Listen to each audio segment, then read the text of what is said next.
পুরোহিতের দোষ দেখান, তাহলে আপনারা কি করবেন বলুন? ছাড়ি দেব বলুন, হন নাই ছাড়বেন না? নাই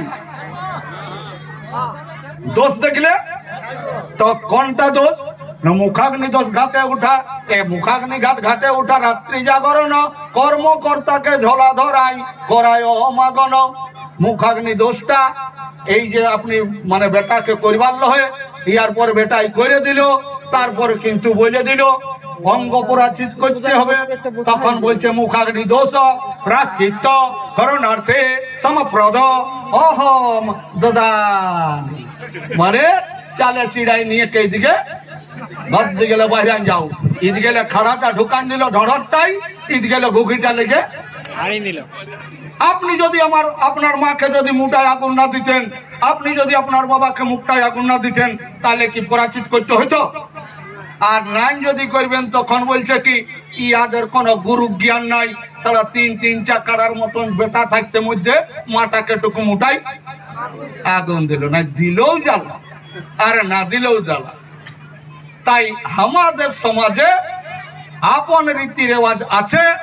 বলছে যে মায়ে জন্ম দিল আপন দেহ চিরি, ওহ মায়ের মুহে কাহে দেশি বরি।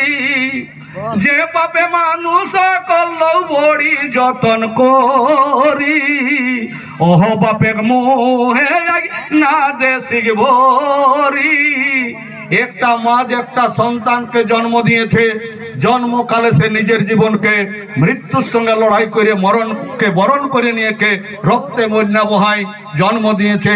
আজকে চিকিৎসার যুগেও, আজকে বিজ্ঞানের যুগেও অনেক মায়েরা সন্তানের জন্ম দিতে যায় প্রাণে মারা যায়। তো এই মরণপণ নিয়ে কে সন্তানকে জন্ম দিয়েছে।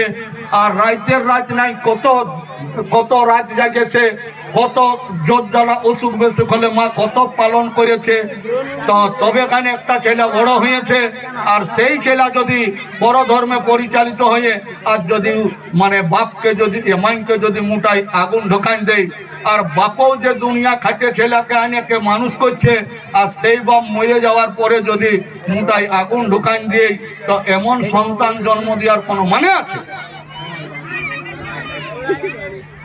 তো চলবে কেন? চলবে কেন?